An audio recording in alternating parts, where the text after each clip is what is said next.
آشنای ما، تازه قهرمان آسیایی، بازی های آسیایی، 24 ساله پهلوان ما بر مقابل رقیب 21 سالش از امریکا نیکولاس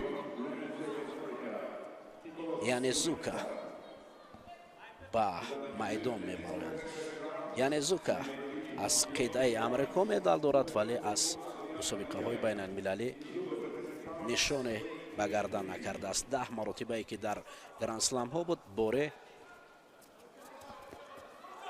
دست بالا داشت. این پرتاب سامان علاکه وزاری آورد. من فکر میکنم جا داور خاموش است برای نشان دادن وزاری.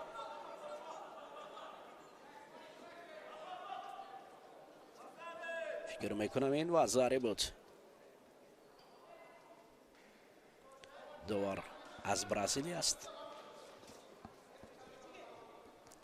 پرتاب سامان محمد بیکوف لحظه اول فکر میکنم وزاری برای هدیه کرد. یعنی زوکا پهلوان جوان است، 21 سال دارد.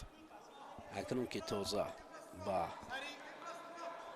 بله وزاری بالاخره برای سامان هدیه می شود و با یک وزاری پهلوان ما پیش می رود.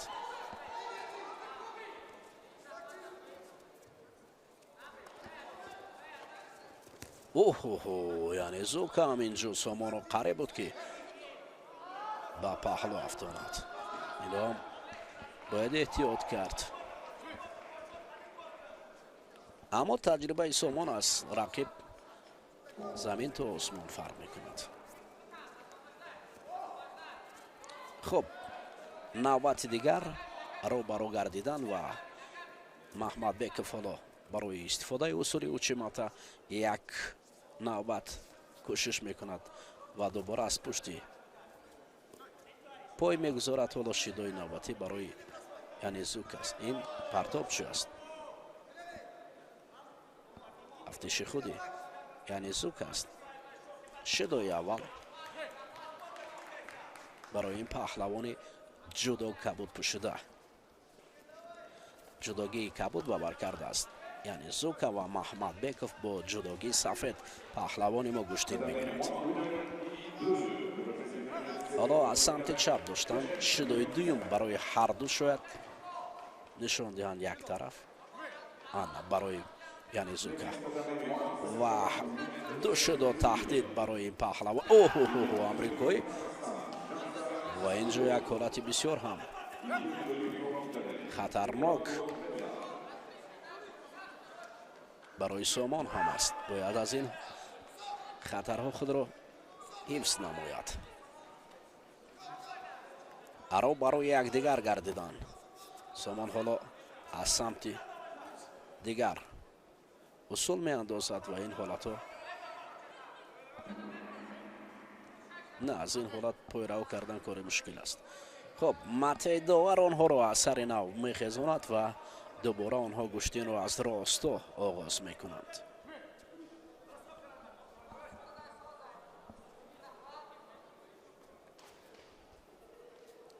حالتی کمیکات برای پهلوانان و فعالی سامان را چون پیشتر نشان می دهد.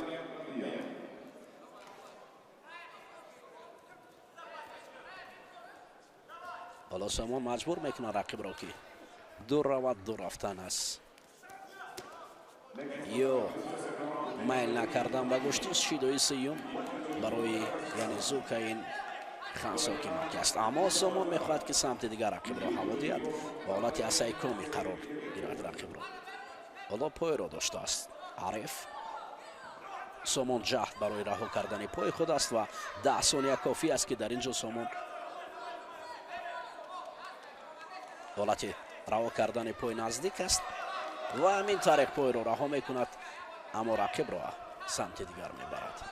حالت اسای کمی 100%. 10 ثانیه تسلیم میشود. حاجت برای 10 ثانیه نیست. اینجا اولین پیروزی سامان محمد بیکوف با آسانی دست داد و اکنون راه رفته مشکل بشود. باید در این راه چون آغازی قدم ها استوار باقی ماند. سامان محمد بیکوف اولین پیروزی خیش را استقبال میکند. عوض تاتامی رو کرد.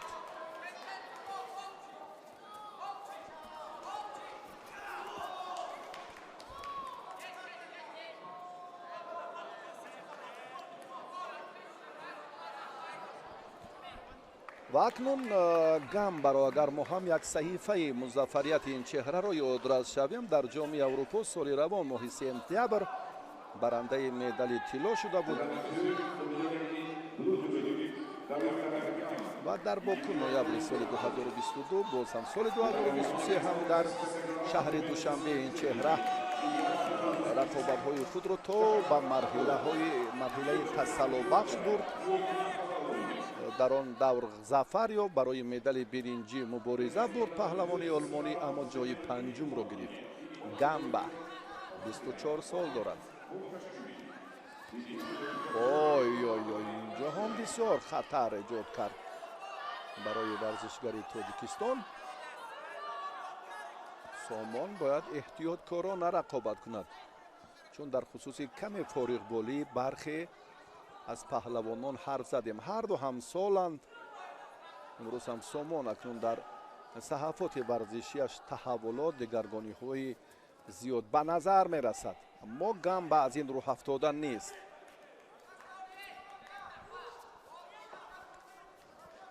در مرحله یک هشت نهایی هر دو قرار دارند.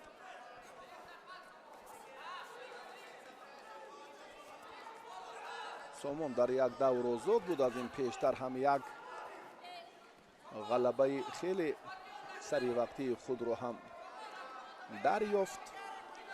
104 رقابت سطحی باشکوه دارد ورزشگری ما. در قهرمانی جهان میان جوانان اکتبر سال 2019 به سفره ظفر برآمده بود. بهترین و شایسته ترین دستاورد این چهره همین است. قهرمانی جهان میان جوانان در جودو و قهرمانی بازی های آسیایی در شهر هنجوی جمهوری مردمی چین که 91 اول ماه اکتبر به انجام رسید. به هر دو برای از میدان بیرون برآمدنشان شیدا دادند. حالا هم سامان محمد بیکوف حرکت میکند که کارو در سمت باز هم دریافتی امتیاز به طرز دیگر نو و از آن حالت راست بودن، یعنی باز حرکات پیوسته خود رو هم میخواهد نشان دهد.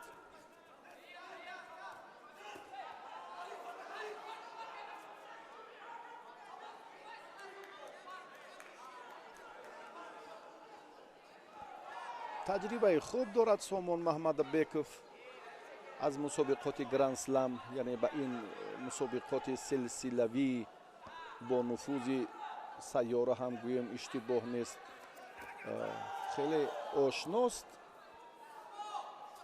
مدال طلا را هم در قزاقستان به دست آورد سال روان ماه ایون و در شهر تاشکند هم مارت سال روان برنده مدال برنجی شده بود.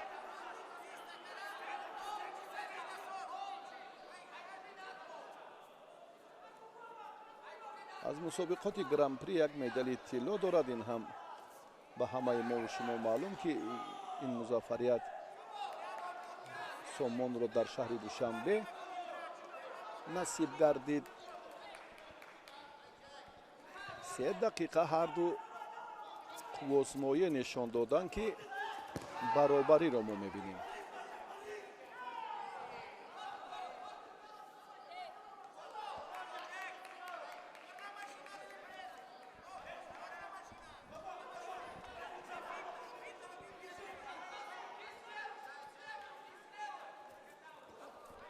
بسیار خطر آور خود رو، بسیار خوفی که اینجا خواست منظور کند یا حالتی که نشان داد، سامان آماده بود برای رفع یا برطرف کردن چنین مشکلی ها. حالا میخواهد که رقیب را در یک کوشش دیگری را هم به خاطر همان دریافت فرصتی муносиби асейкоме ҳолати бад тахтапушт нигоҳ доштани рақиб имкониятро ҳам аз даст дод.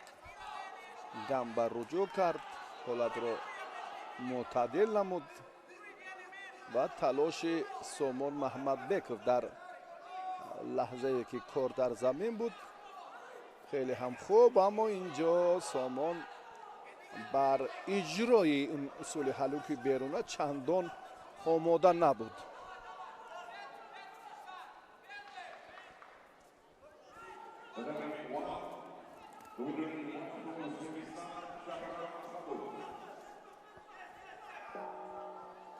Маҳмадбековро қулай аст ки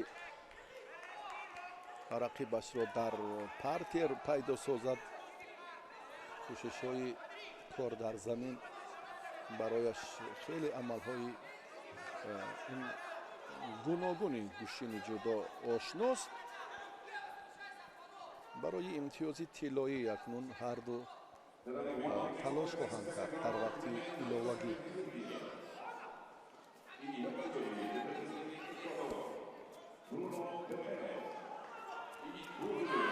ой ой ой ой ой ой ах ах ах чӣ ҳолат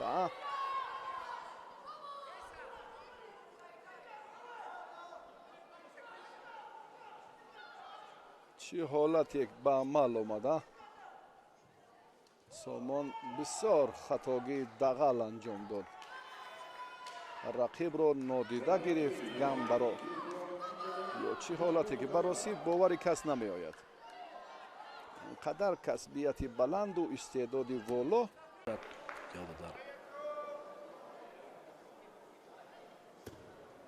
рӯбарои шумо аз самти чап ин паҳлавони мезбон Карим Абдуллоҳ аст. Карим Абдуллоҳ мо қаблан низ қайд карда будем ки дар ҳайати дастаҳои Россия гӯштин мегирифт. беҳрӯз хоҷазода таҷрибааш аз Абдуллоҳ боло аст. Абдуллоев Карим дар мусобиқаҳои умумии россиягӣ ҷоизадор аст ва пайвастани ӯ ба мунтахаби аморати муттаҳидаи араб ҳоло дастоварди назарасе барои ин кишвар набудааст. ӯ бо ҷудогии кабуд даври аввал ҳам мубориза бурд, ҳоло ивази ҷудогиам накардааст, бо ҳамун ҷудогии кабуд даври дуюм ҳам мебарояд. паҳлавони мо хоҷазода беҳрӯз ҳоло як ҳаракати худро барои дуғар нигоҳ кард, то вазаре медиҳад, аммо инҷо суръатноки пастар буд ва аз ин хотир ин вазаре ҳисоб нашуд. беҳрӯз чашмаш каме лад бардошт ва аз ин ҳолат худро ҳуркат фикр мекунам ва дубора рӯ ба рӯи якдигар меоянд. беҳрӯз хоҷазода муқобили Карим Абдуллоев мезбон аст. ҳоло Карим ҳарчанд ки ӯ қавқоз нашудааст.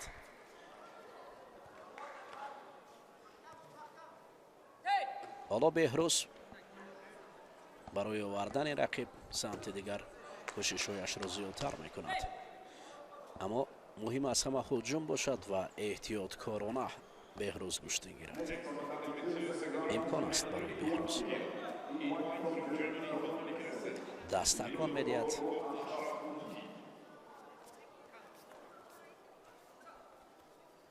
ва ҳамчунин гиребони якдигарро мустаҳкамтар ва қавитар медоранд.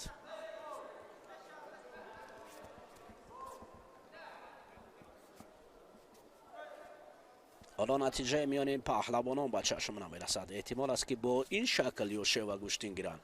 довари марказ барои онҳо аввалин бор шидо нишон диҳад барои ҳарду. қувваи беҳрӯз барои паҳлӯй овардани Карим Абдуллоҳ нарасид. ҳоло аз замин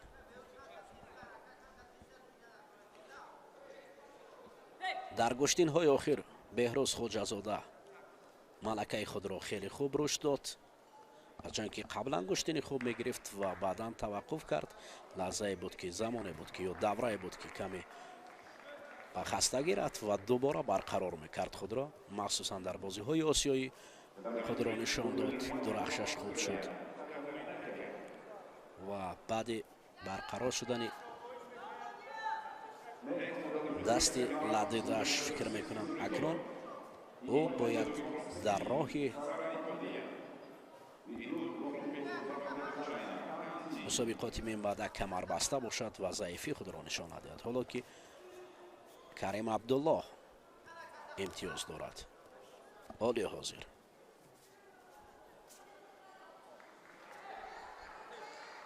инҷо акнун баробарӣ, боз дубора бо ҳам даст медиҳад. бале, камфоли ҷуфтро довари марказ дид ва барои ҳарду паҳлавон шидо нишон дод.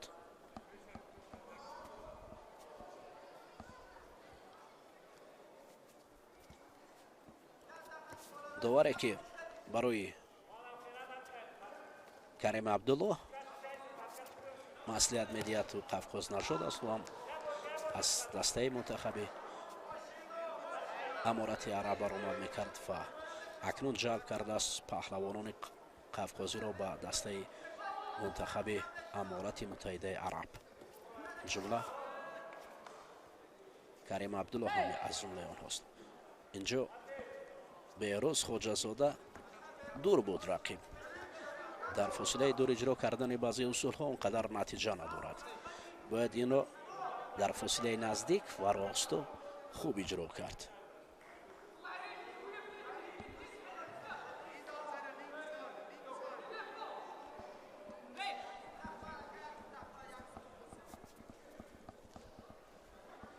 акнун ба голдистгоҳ расидан чанд лаҳзаи дигар гӯштин мегиранд ва Карим Абдуллоҳ фаъол мешавад. ҳоли ҳозир ин парток хоҷазода беҳрӯз бо як вазари фикр мекунам ин вазари ҳам қадар шубҳанок буд. ба ҳар ҳол ҳоло тасдиқи вазари шавад бохт барои мо аст. вазариро тасдиқ мекунад довари марказ ва афсӯс ки беҳрӯз хоҷазода дар даври аввал маҳрум аз идомаи набард мешавад. мо